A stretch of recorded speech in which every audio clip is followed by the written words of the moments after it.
देवभूमि उत्तराखंड की धरती अनगिनत रहस्यमयी संस्कृतियों से भरी है।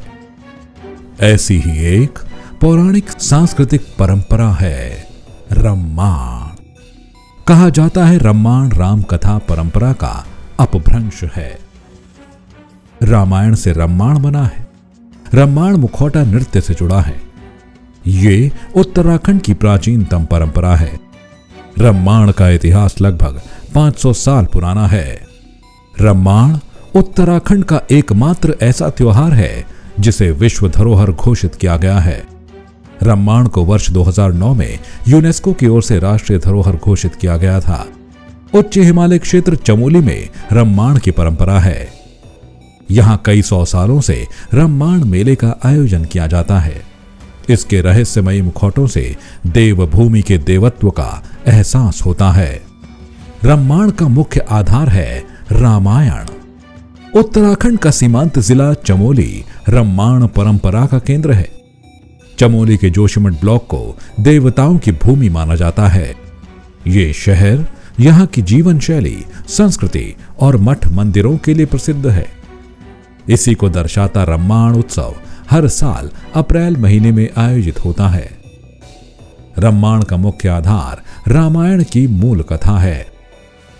रम्माण उत्सव में रामायण पाठ किया जाता है, लेकिन बिना संवादों, गीतों, ढोल और ताल पर मुखौटा शैली पर रामायण का मंचन होता है। उत्तराखंड की प्राचीन मुखौटा परंपराओं के साथ जुड़कर रामायण ने स्थानीय रूप ग्रहण किया।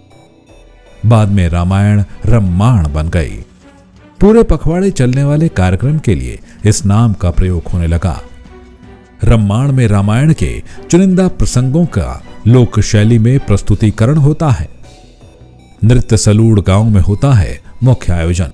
रम्माण का मुख्य आयोजन चमोली के सलूड़ गांव में किया जाता है। इसका आयोजन आसपास के गांवों में भी किया जाता है, लेकिन सलूड़ गांव में मुख्य आयोजन होता है। इसी तर्ज पर एक आयोजन केदारनाथ धाम के पास मद महेश्वर घाटी में भी होता है। रम्माण का आयोजन यहाँ की संयुक्त पंचायत करती है। रम्माण मेला 11 या 13 दिनों तक मनाया जाता है। रम्माण पूजा अनुष्ठानों की एक श्रृंखला है। इसमें सामूहिक पूजा, देव यात्रा, लोकनाट्य, नृत्य गायन, मेला आदि का आयोजन होता है। इस मेले में हर जाति के लोगों की अपनी एक भूमिका होती है। रम्माण नृत्य में कुरुजोगी, बनिया और माल के विशेष चित्रण होता है। ये पात्र लोगों को खूब हंसाते हैं। साथ ही रम्माण के पात्र पर्यावरण से जुड़े संदेश भी देते हैं। रम्माण के आखिर में भूम्याल देवता प्रकट होते हैं, जो सभी को सुख समृद्धि का वरदान देते हैं।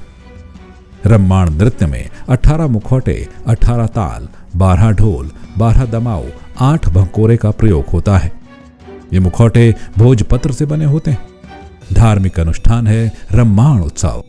इतिहासकार बताते हैं कि आदिगुरु शंकराचार्य ने देवभूमि में सनातन धर्म और अद्वैत सिद्धांत के प्रचार प्रसार के लिए शुरू से ही स्थानीय लोगों में भगवान राम और भगवान कृष्ण की लीलाओं के प्रति आस्था जागृत की। स्थानीय लोगों ने इसे गायन, नृत्य के माध्यम से अपने उत्सव और पर्वों में शामिल किया, जिसके बाद मंचों पर भी भगवान की लीलाओं का मंचन शुरू हुआ। रम्माण भी इसी का उदाहरण है।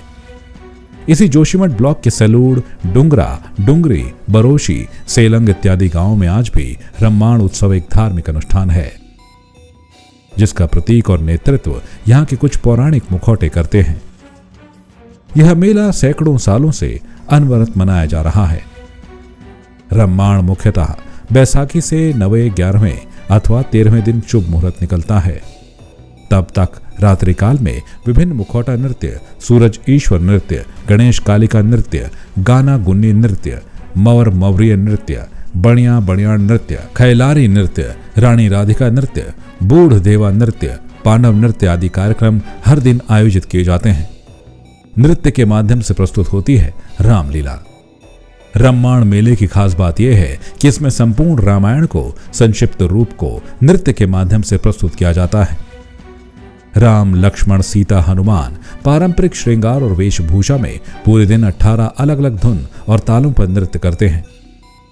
रम्माण नृत्य के जरिए से रामायण की कुछ महत्वपूर्ण घटनाओं जैसे राम लक्ष्मण जन्म, राम लक्ष्मण का जनकपुरी में भ्रमण, सीता स्वयंवर, राम लक्ष्मण सीता का वनगमन, स्वर्णवध, सीता हरण, हनुमान मिलन, लंका दहन तथा राज तिलक की जैसी घटनाओं को प्रस्तुत किया जाता है।